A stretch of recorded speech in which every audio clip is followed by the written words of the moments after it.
Shalom teman-teman, senang sekali dan bersyukur sekali minggu ini kita bisa bertemu lagi di dalam ibadah minggu.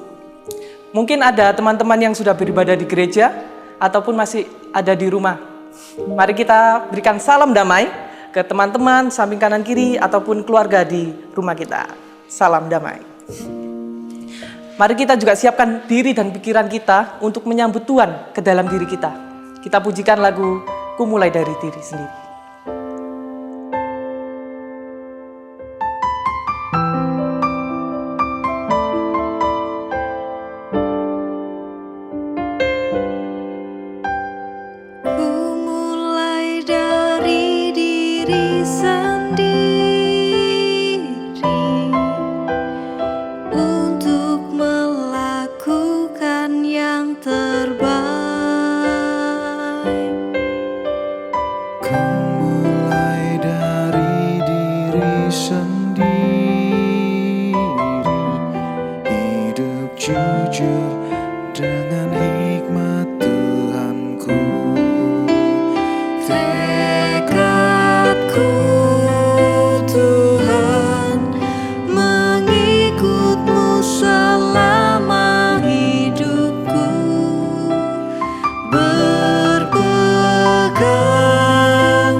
Seminggu ini kita sudah banyak kegiatan dan aktivitas yang kita lakukan. Mari teman-teman, kita renungkan kembali setiap kejadian-kejadian yang kita lalui, apakah hidup kita sudah menurut kehendaknya. Mari kita satu dalam doa.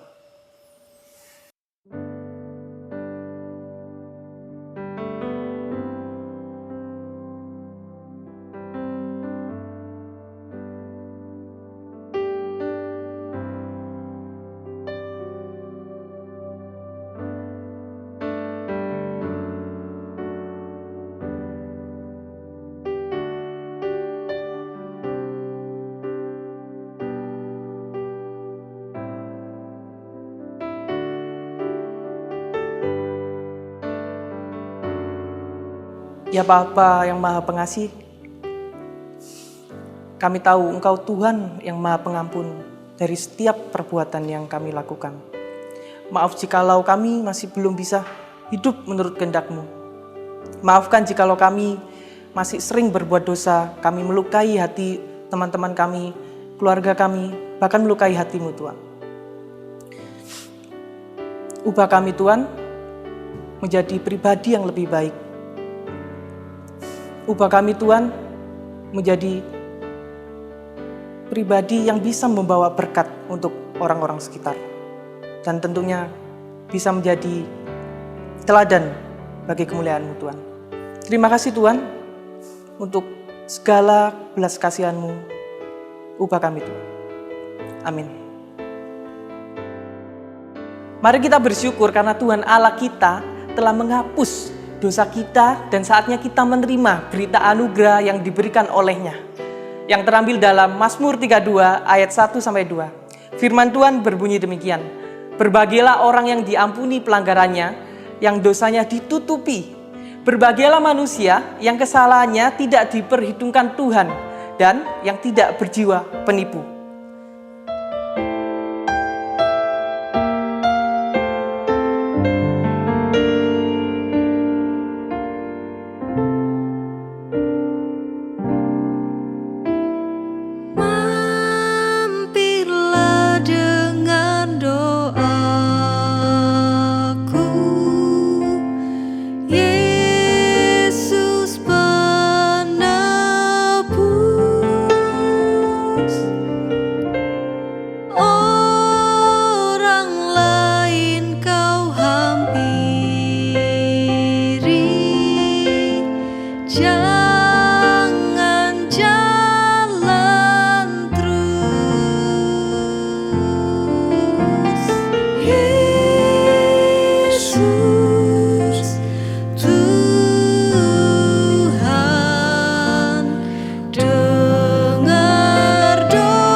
Aku menyembah,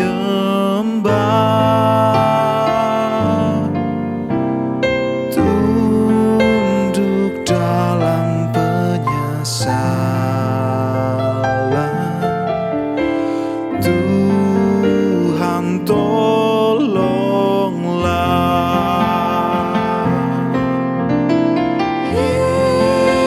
Yesus Tuhan, dengar doaku.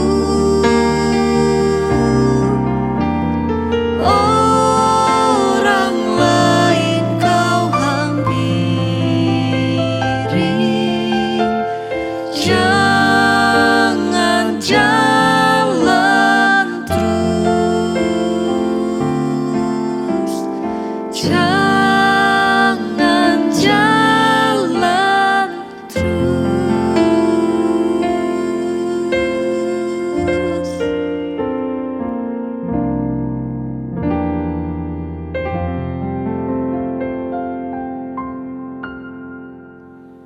Saudaraku yang terkasih, mari kita bersama berdoa sebelum kita mendengarkan dan bahkan merenungkan sabda Tuhan.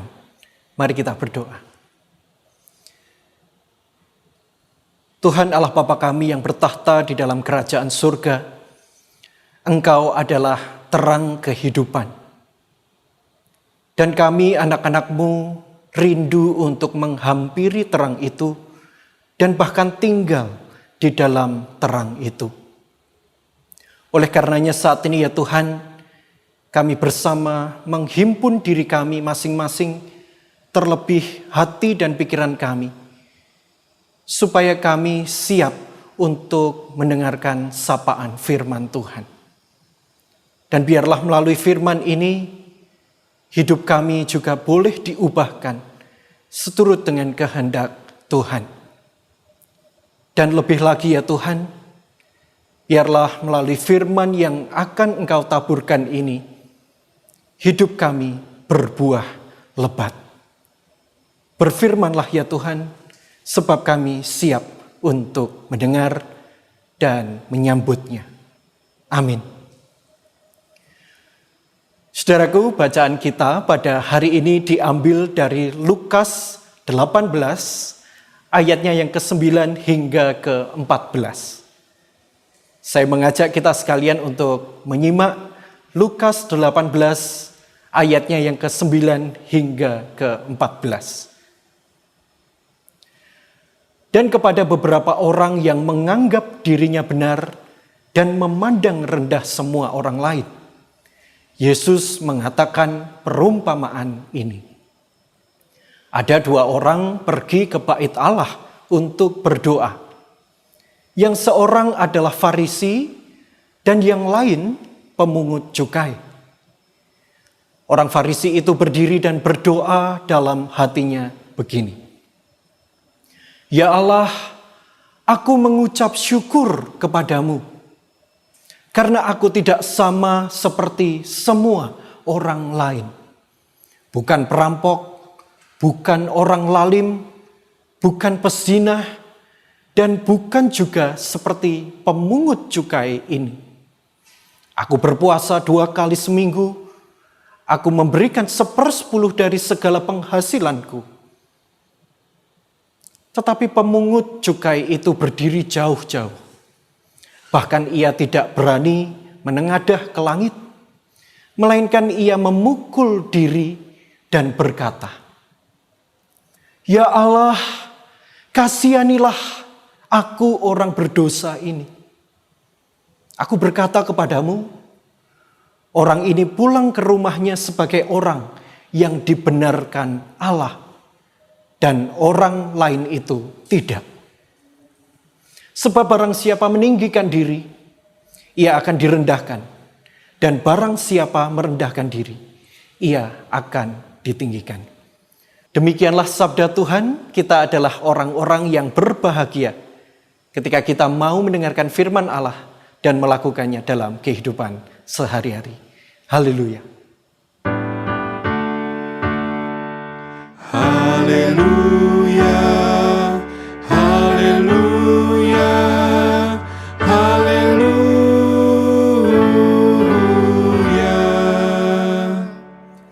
Sobat muda yang terkasih, sekitar abad keempat hingga abad ke-13 di dalam sejarah kekristenan, ada beberapa tokoh penting yang pada waktu itu pernah memberikan satu gagasan yang hampir sama tentang dosa manusia. Mereka ini adalah Evagrius Ponticus, seorang biarawan asketis Kristen di akhir abad keempat. Lalu ada Santo Gregorius Agung, yang kemudian menjadi Paus Gregorius yang pertama. Dan juga ada seorang yang bernama Thomas Aquinas, seorang filsuf, teolog abad pertengahan. Dari ketiga orang ini barangkali sobat muda hanya mengenal atau lebih sering mengenal, lebih sering mendengar tokoh yang terakhir, yaitu Thomas Aquinas. Nah, apa saudara yang pernah mereka ungkapkan pada waktu itu? Mereka pernah menuliskan salah satu gagasan yang biasa disebut sebagai Seven Deadly Sins atau Seven Capital Sins.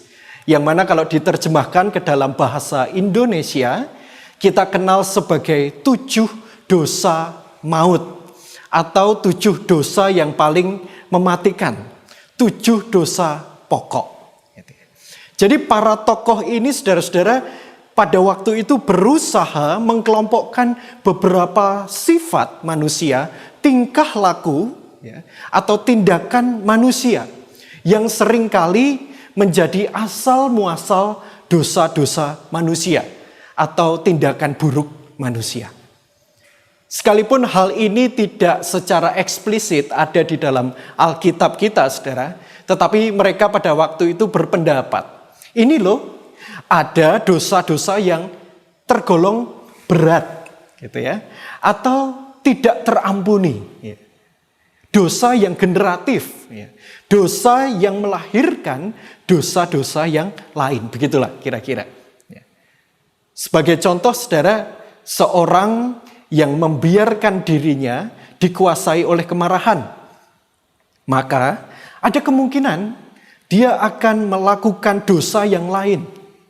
Dia bisa membalaskan dendamnya. Dia bisa melukai sesamanya dengan perkataan, dengan tindakannya. Atau seorang yang dikuasai oleh sifat ketamakan, maka besar kemungkinan, saudara, dia akan melakukan apapun untuk memuaskan dirinya. Dia bisa mencuri hak orang lain, termasuk salah satunya adalah korupsi. Kalau sobat muda merasa aman-aman saja, oh saya masih muda kok, saya tidak mungkin korupsi. Jangan salah, saudara. Kita mendengar beberapa waktu yang lalu, ada orang-orang seperti Nur Afifah Balkis, seorang yang masih muda sekali, tetapi sudah melakukan tindakan korupsi. Atau seseorang yang dikuasai oleh iri hati. Maka bisa saja dia hidup di dalam kebencian terhadap orang lain. Dan bahkan dia akan merendahkan sesamanya. Sebab dengan merendahkan orang lain, maka dia tidak terlihat rendah. Atau kekurangannya pun menjadi tertutupi. Nah, inilah saudara-saudara yang dimaksud dengan dosa generatif. Dosa yang melahirkan dosa-dosa yang lain. Dosa yang dianggap lebih berat dalam tanda kutip dari dosa-dosa yang lain. Sekalipun sobat muda yang terkasih perlu digarisbawahi ya, bahwa kita sendiri sebagai gereja GKI tidak menganut pemikiran seperti ini. Karena kita pun tahu bahwa yang namanya dosa itu ya dosa. Tidak ada yang namanya dosa besar atau dosa kecil. Semua dosa itu membutuhkan anugerah pengampunan dari Tuhan. Jangankan 7 dosa maut, ya, semua dosa pun juga bisa membawa kita pada maut. Roma 6 ayatnya yang ke-23, saudara, kita mengingatnya. Tetapi yang dimaksud dengan 7 dosa maut ini adalah dosa yang seringkali menjadi pintu awal bagi dosa-dosa yang lain. Nah, saudara, ada yang menarik dari gagasan mereka ini. Dari sekian banyak sifat buruk manusia yang diungkapkan oleh para tokoh ini tadi, sebagian besar dari antara mereka sepakat untuk menempatkan dosa kesombongan sebagai dosa yang pertama. Dosa yang terutama. Bahkan Paus Gregorius yang pertama ini tadi mengatakan bahwa dosa kesombongan ini adalah ibu dari segala dosa. Mother of sins. Kesombongan digambarkan sebagai penguasa dari 6 atau 7 dosa yang lain. Apa alasannya, saudara-saudara? Barangkali salah satu alasan terpenting yang pertama bagi kita sekalian, saudara, adalah karena dosa kesombongan ini kerap kali menjadi dosa yang tersembunyi. Dosa yang paling sulit terdeteksi oleh mata manusia. Dosa yang menggerogoti manusia dari dalam diri. Kita tahu bahwa segala sesuatu yang menggerogoti manusia dari dalam itu sifatnya biasanya mengerikan, ya, membahayakan, begitu ya, saudara. Teman-teman sekalian yang barangkali studi kedokteran atau medis tahu betul betapa berbahayanya ya, penyakit yang muncul dari dalam. Ya. Jadi sakit atau penyakit yang membahayakan itu seringkali bukan berasal atau muncul dari luar, saudara. Yang terlihat, yang terdeteksi. Melainkan penyakit yang muncul dari dalam diri kita. Ya. Orang yang kelihatannya sehat, suka olahraga, tiba-tiba mengidap kanker stadium 3. Ya. Orang yang kelihatannya tidak kenapa-napa, tiba-tiba menderita tumor otak. Ini kan mengerikan, saudara. Betul ya? Sama halnya dengan dosa kesombongan. Dosa ini bahkan bisa bersembunyi, saudara, dan tumbuh di dalam kebaikan-kebaikan yang manusia lakukan. Bahkan kesombongan itu bisa bersembunyi di balik kerendahan hatian manusia. Nah, pertanyaannya bagaimana kesombongan ini bisa muncul? Kesombongan ini muncul dari mana, saudara-saudara? Kesombongan ini lahir dari ketidaknyamanan diri. Dan kemudian didorong oleh keinginan kita untuk diakui oleh orang lain. Oleh karenanya sangat mudah sekali, saudara, bila kesombongan ini bersembunyi di balik setiap kebaikan manusia. Dosa ini seperti penyakit yang menyerang tepat di dalam kebaikan hati manusia. Bahkan bila kita boleh menilik, saudaraku, dosa kesombongan itu adalah satu-satunya dosa yang memerlukan kebaikan agar bisa memiliki eksistensinya. Kesombongan itu membutuhkan kebaikan supaya dia bisa keluar atau tampil, saudara. Kesombongan itu membutuhkan kebaikan sebagai kendaraan. Ya, kira-kira demikian. Sobat muda yang terkasih, kira-kira kalau saya bertanya kepada saudara, saudara pernah sombong karena keburukan diri saudara? Saudara pernah sombong karena kejelekan saudara? Oh, tentu tidak, saudara. Ya. Kesombongan itu selalu muncul dari keunggulan dan kebaikan diri kita. Termasuk di dalam kerendahan hatian kita. Ketika kita rajin berdoa, ketika kita rajin beribadah, dan ketika kita melakukan berbagai hal-hal yang baik. Saudara. Bahkan kita bisa berdosa di dalam doa-doa yang kita naikkan. Sobat muda yang terkasih, dalam bacaan kita hari ini ada 2 orang yang digambarkan oleh Yesus datang ke bait Allah untuk berdoa. Apa yang sebenarnya mereka lakukan ini adalah sesuatu yang baik, ya kan, saudara? Berdoa, ya, tentu hal ini adalah sesuatu yang baik. Bahkan saya pun juga tidak pernah menyangkal kebenaran doa dari masing-masing orang ini, saudara. Termasuk orang Farisi ini. Saya percaya bahwa orang Farisi ini memang adalah orang yang saleh, yang taat terhadap Taurat, orang yang sempurna di dalam melakukan berbagai ritual atau tradisi Yahudi. Bahkan mungkin ada buktinya, saudara. Ya. Sampai ada semacam checklistnya. Supaya ketika orang lain bertanya, dia bisa menjawabnya dengan bukti atau fakta. Ya. Dan daftar kesalehan ini mengungkapkan fakta yang telah ia lakukan, saudara. Dan itu memang benar menurut keyakinan orang Yahudi. Tidak ada yang salah. Ia telah memilih dan melakukan hal-hal yang baik. Dia tidak menjadi perampok. Dia bukan juga orang yang lalim. Dia bukan pezinah. Dia juga berpuasa dan bahkan memberikan persembahan sekian banyak atau sekian kurun waktu lamanya. Semua orang setuju, saudara, bahwa perbuatan yang mereka lakukan ini adalah perbuatan yang baik dan benar. Tentu saja Allah menginginkan setiap orang, termasuk saudara dan saya, melakukan kesalehan semacam ini. Mengerjakan apa yang dikehendaki oleh Tuhan. Ya, betul. Tetapi pertanyaannya, mengapa Yesus tak membenarkannya, saudara? Di mana letak kesalahannya, saudara? Kesalahan dari orang Farisi ini adalah ketika dia kemudian menjadikan doanya sebagai alat pengakuan diri. Blundernya orang Farisi ini adalah ketika dia menjadikan doanya sebagai alat untuk pembenaran diri. Alat untuk merendahkan orang lain yang tidak sesempurna dirinya. Ketika seseorang mengerjakan apa yang diperkenankan Tuhan dan melakukan kesalehan, hal ini bisa menjadi keliru. Kalau dengan itu semua, seseorang kemudian menuntut agar Tuhan mengganjarnya dengan imbalan. Seolah Tuhan ini berhutang kepadanya. Menjadi keliru ketika dengan kesalehannya, orang Farisi ini kemudian berkata, "Aku bersyukur karena aku tidak sama seperti orang lain. Aku bersyukur karena aku tidak dilahirkan sebagaimana pemungut cukai ini."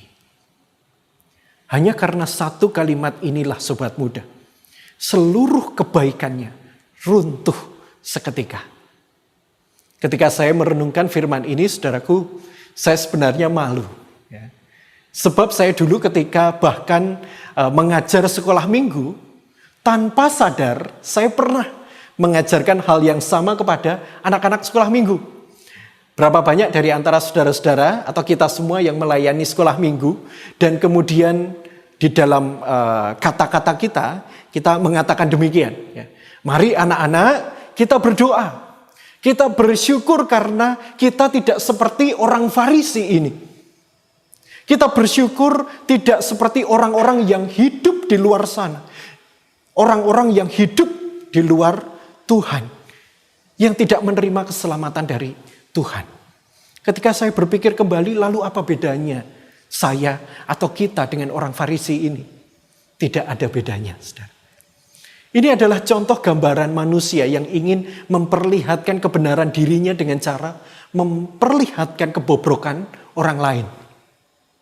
Dan lebih lagi mereka berusaha menutupi berbagai kesalahan mereka dengan mempertontonkan kesalahan orang lain. Oh, saya bukan seperti dia, maka saya harus mendapatkan perlakuan yang istimewa dong. Atau barangkali dalam perkataan yang lain, barangkali mungkin kita pernah terpikir, loh ya mending saya toh Pak. Ya, saya ini kan sudah melakukan A, B, C, dan D, dan seterusnya. Lah dia Pak, dia melakukan apa? Begitu kira-kira. Bagi orang Farisi ini doa bukan lagi menjadi sarana untuk mendengar apa yang Allah inginkan atau menyelaraskan kehendak diri dengan kehendaknya yang kemudian menghasilkan pembenaran. Doa bukan lagi menjadi sarana untuk memantapkan hati mereka. Apakah kehidupan saya ini sudah sesuai dengan kehendak Tuhan? Bagi orang Farisi, doa ini adalah sarana untuk pamer kesalehan dan tuntutan upah. Aktivitas kesalehan yang dilaporkan dalam doa itu dianggap dapat menentukan imbalan rahmat Allah yang akan diberikan kepada dirinya. Seorang pendeta Afrika Selatan, yang bernama Andrew Murray pernah menuliskan, tidak ada kebanggaan yang lebih membahayakan. Tidak ada kebanggaan yang lebih tersembunyi dan busuk daripada kebanggaan akan kekudusan diri. Kontras sekali saudara dengan apa yang dilakukan oleh si pemungut cukai. Dia berdiri dari jauh, bahkan seperti orang yang tidak mau menampakkan dirinya. Dan dia kemudian berkata kepada Tuhan, "Ya Allah, kasihanilah aku orang berdosa ini." Memangnya apa dosanya, saudara? Apakah dia seorang yang lalim, pezinah, pelanggar Taurat, saudara? Yesus mungkin tidak menyebutkan dosanya. Namun mereka ini terlanjur dilabeli orang Yahudi sebagai para pendosa. Karena mereka telah bekerja untuk pemerintah Romawi. Mereka ini dicap sebagai agen penjajah yang pekerjaannya adalah memeras teman sebangsanya sendiri. Sehingga tidak ada lagi pembela bagi si pemungut cukai ini, saudara. Oleh karenanya tidak ada hal lain yang bisa ia andalkan selain rahmat dan belas kasihan dari Tuhan. Baginya segala perbuatan tidak mungkin bisa untuk membayar Allah, ya. Supaya Allah ini dapat merahmati mereka. Ia tidak mampu dan tidak punya sesuatu apapun yang dapat mempengaruhi keputusan Allah. Hidupnya kini semata-mata hanya tergantung pada kebaikan Allah. Itulah alasannya saudara mengapa mereka ini dibenarkan oleh Yesus. Tentu saja saudara, Tuhan ini membenarkan sikap pemungut cukai ini bukan dalam arti ketika pemungut cukai ini menindas umat Tuhan. Atau bekerja sama dengan penjajah, orang-orang yang jahat, saudara. Bukan demikian. Tetapi karena si pemungut cukai ini datang kepada Tuhan dengan sikap hati yang benar-benar menyesal. Ia datang dengan hati yang hancur, pertobatan yang sungguh. Dia tahu betul siapa dirinya dan bahkan ia mempertaruhkan keselamatannya hanya pada kemurahan Allah saja. Melalui permohonan pengampunan itu dia memohon supaya ia dimantapkan untuk menjalani pertobatan dan kehidupan dengan lebih baik. Pengampunan Tuhan kepada kita memang sepatutnya direspon dengan kerendah hatian, saudara. Supaya kita siap diubahkan oleh Tuhan dan menjalani kehidupan yang baru. Tuhan Yesus di dalam perkataannya memberikan satu pengingat yang sangat jelas bagi kita. Sebab barang siapa meninggikan diri, ia akan direndahkan. Dan barang siapa merendahkan diri, ia akan ditinggikan. Lukas 18 ayatnya yang ke-14. Kerendahan hati dan doa yang berserah, saudara, membuat pemungut cukai ini kemudian dipandang layak untuk mendapatkan rahmat Allah. Dia begitu dekat dengan kasih Allah dan karenanya dia tidak binasa. Sebaliknya, orang Farisi ini jauh dari rahmat Allah karena kesombongannya. Dia binasa. Sobat muda yang terkasih, setiap 7 dosa pokok atau 7 deadly sins itu tadi punya lawannya, yaitu 7 kebajikan. 7 virtue. Dan sifat kesombongan ini saudara-saudara hanya dapat ditundukkan hanya dengan cara mengembangkan kebajikan atau nilai keutamaan yang adalah lawannya, yaitu kerendahan hati. Namun saudara yang perlu kita perhatikan, kita tetap perlu mawas diri, ya, dan hati-hati. Karena kerendah hatian itu bisa menjadi wujud kesombongan yang paling tinggi. Kesombongan itu bisa tampil bahkan lewat wujud kerendah hatian. Kerendah hatian ini memang patut untuk kita kejar dan kita usahakan, saudara. Namun jangan sampai hal ini kita rayakan secara berlebihan. Apalagi dituntut untuk dihargai dan dihormati. Karena sekali saja ia dirayakan, ia mudah sekali untuk berubah menjadi kesombongan. Dan Allah tidak pernah menyukai manusia yang membanggakan dirinya, saudara. Dan merasa pantas bahwa dirinya layak untuk dibayar oleh Allah melalui anugerahnya. Sobat muda yang terkasih, bagaimana cara kita melatih keutamaan atau kebajikan ini, saudara?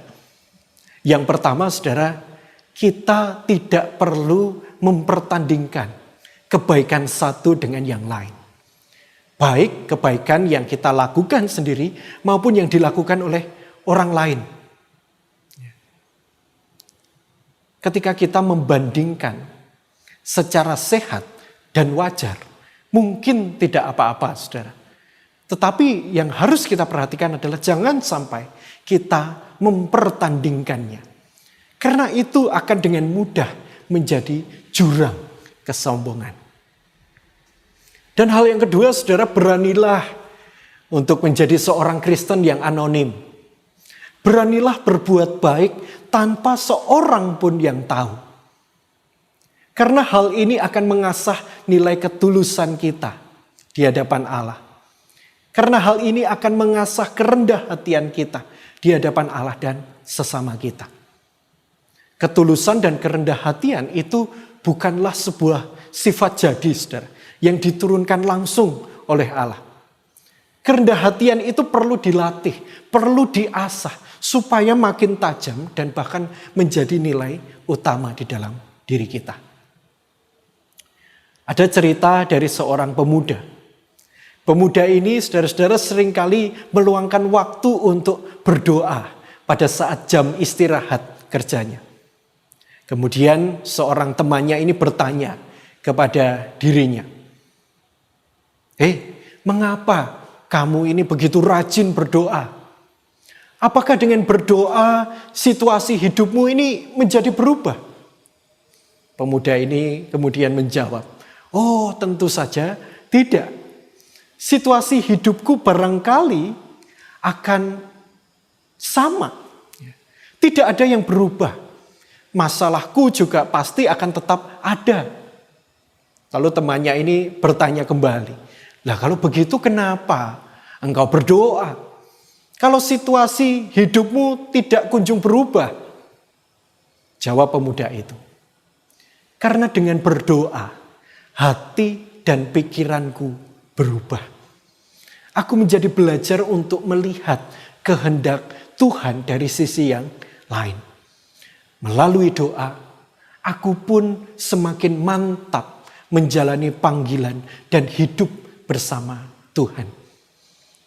Atau kalaupun aku harus mengubah sikap dan karakterku, maka melalui doa, aku menjadi semakin siap untuk diubahkan oleh Tuhan. Doa itu pertama-tama selalu mengubah hati dan pikiran kita, saudara. Bukan menghilangkan pergumulan, apalagi mengubah situasi kehidupan. Kiranya Tuhan menolong kita sekalian. Tuhan memberkati. Amin.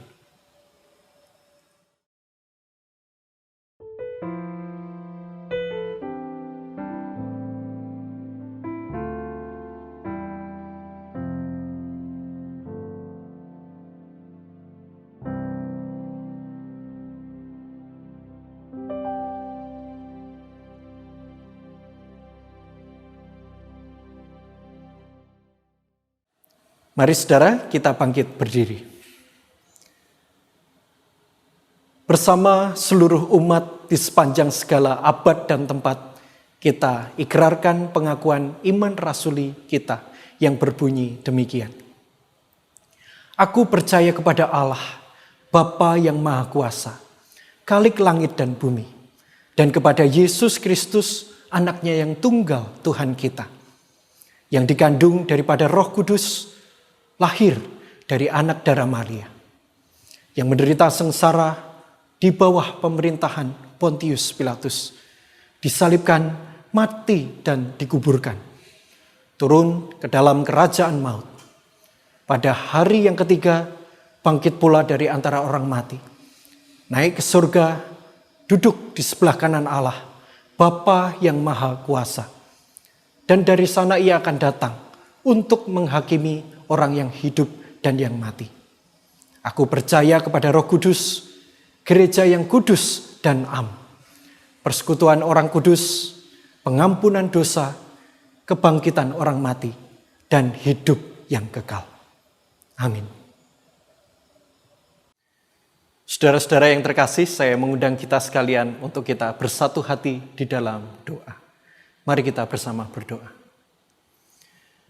Allah Bapa yang penuh kasih, kami sungguh mengucap syukur bila mana di dalam perjalanan hidup kami merasakan rahmat Tuhan yang begitu luar biasa. Dan saat ini kami pun juga kembali menilik diri kami dengan firman yang Tuhan telah taburkan kepada kami. Sungguh ya Tuhan, bila mana kami melihat bahwa selama hidup kami, kerap kali kami menjadikan doa kami sebagai alat pengakuan dan pembuktian diri. Seringkali kami menjadikan doa sebagai alat tuntutan supaya kami dapat menerima anugerah dan rahmat Allah itu. Tapi saat ini ya Tuhan, ajarkanlah kami untuk kami boleh memendam kesombongan kami. Dan biarlah kami hidup di dalam kerendahan hati, supaya di dalam setiap doa yang kami naikkan, maka di sana Tuhan boleh berbicara kepada kami. Dan biarlah hari demi hari melalui relasi yang kami jalin bersama dengan Tuhan, kami sungguh berharap bahwa firman itu boleh menjadi bagian yang indah di dalam kehidupan kami. Ingatkanlah kami ya Tuhan, tatkala kami tidak berkenan dan hidup jauh dari Tuhan. Dan biarlah saat ini kami boleh semakin mengarahkan hati pikiran kami, terlebih hidup kami hanya kepada Kristus semata. Saat ini kami rindu untuk berdoa bagi saudara-saudara kami yang sedang bergumul di dalam hidupnya. Mereka yang saat ini bergumul di dalam sakit penyakitnya, kami berdoa bagi mereka semua ya Tuhan, kiranya Engkau menjamah mereka satu persatu, supaya dengan demikian kesembuhan dan bahkan rencana Tuhan boleh terjadi secara nyata dalam kehidupan mereka. Bagi saudara-saudara kami yang juga bergumul akan hadirnya pasangan hidup, maupun hadirnya seorang anak, mari ya Tuhan, jamahlah mereka, supaya kami pun berharap bahwa Tuhan menunjukkan jalannya. Dan bahkan di dalam kehidupan mereka nanti ada pekerjaan Tuhan yang dinyatakan di sana. Kami juga berdoa untuk saudara-saudara kami yang saat ini menempuh jenjang pendidikan, juga mereka yang sedang bergumul di dalam keluarganya, baik itu ekonomi maupun kehidupan relasi keluarganya. Kami percaya bahwa mereka semua ada di dalam lingkupan kuasa Tuhan. Dan biarlah saat ini ya Tuhan, kami boleh kembali menjalani kehidupan kami dengan iman yang teguh, dengan pengharapan hanya kepada Tuhan. Dan seluruh doa kami ini ya Tuhan, kami mau alaskan hanya di dalam tangan Putra-Mu, Tuhan kami Yesus Kristus, yang telah mengajar kami berdoa.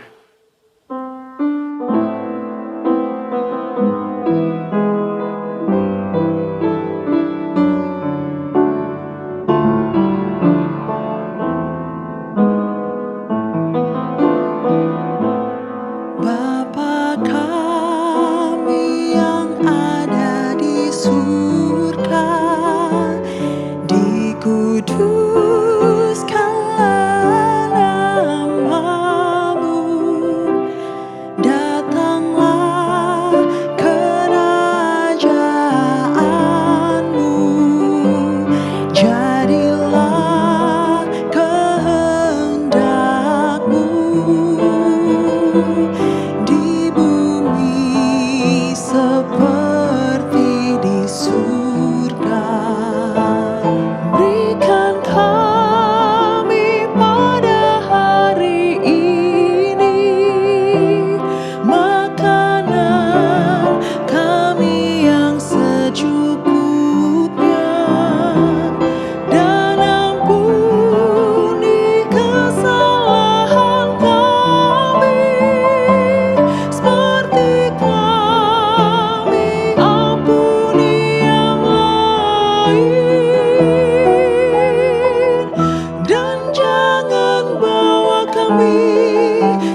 Mari kita siapkan hati dan persembahan kita untuk Tuhan. Dan nats persembahan kita terambil dari 2 Korintus 8 ayatnya yang ke-12. Firman Tuhan berbunyi demikian. Sebab jika kamu rela untuk memberi, maka pemberianmu akan diterima. Kalau pemberianmu itu berdasarkan apa yang ada padamu, bukan berdasarkan apa yang tidak ada padamu. Teman-teman bisa memberikan persembahan kepada gereja masing-masing.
Teman-teman, mari kita satu dalam doa. Tuhan, terimalah persembahan kami ini. Sucikanlah, kuduskanlah persembahan yang kami kumpulkan ini. Dan yang paling terpenting, kami persembahkan diri kami untuk kemuliaan nama-Mu Tuhan. Berkatilah orang-orang yang mengelola persembahan ini, agar persembahan ini bisa berguna untuk pelebaran kerajaan-Mu. Terima kasih Tuhan untuk berkat yang selalu Kau beri. Dalam nama-Mu, Tuhan Yesus, kami berdoa dan mengucap syukur. Amin. Teman-teman, mari menjadi anak muda Kristen yang berdampak untuk orang sekitar dan juga tentunya untuk diri sendiri. Lewat doa-doa yang selalu kita panjatkan dengan keniatan dan juga perubahan. Jadi doa itu bukan hanya sebagai formalitas belaka, tapi jadikan itu semangat dan komitmen kita untuk jadi terang di luar. Karena percayalah, Tuhan selalu menjadi teman perjalanan kita. Mari berproses bersama Tuhan.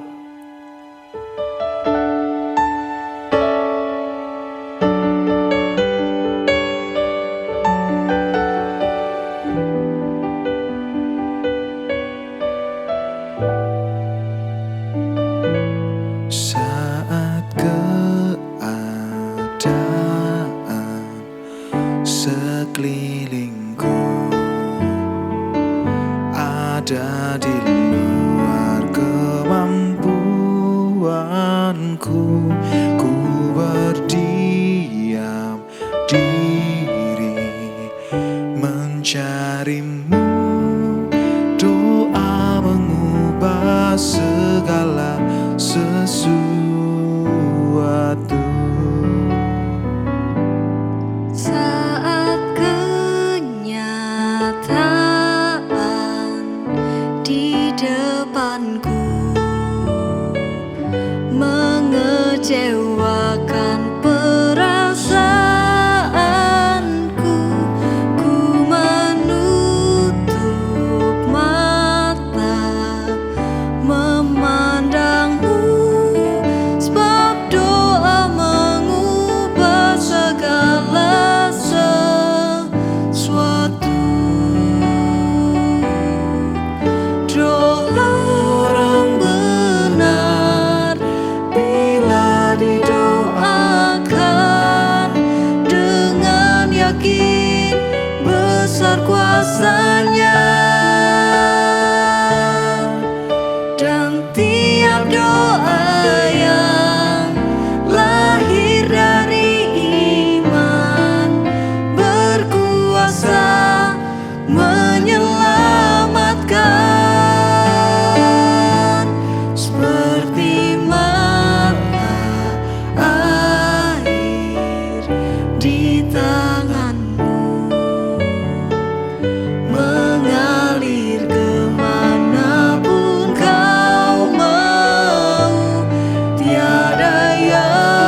Mari saudara-saudara kita bersama mengarahkan hati kita kepada Tuhan dan kepada dunia sebagai ladang perutusan kita.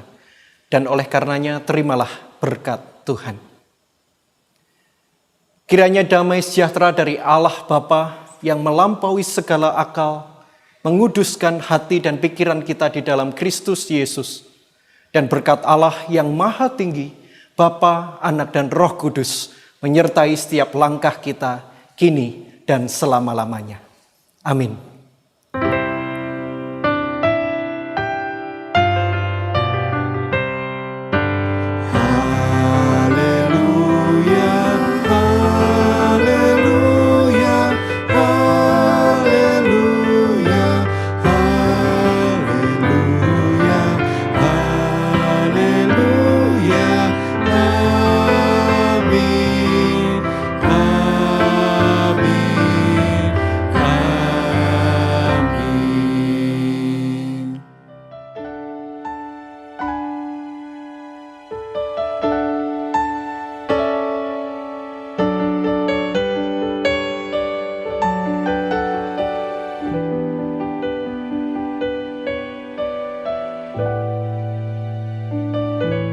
Saat keadaan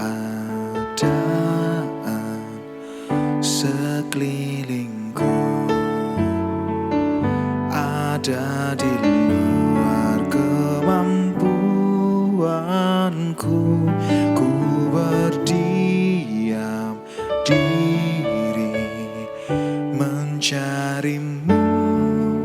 Doa mengubah segala sesuatu. Saat kenyataan di depanku mengecewakan,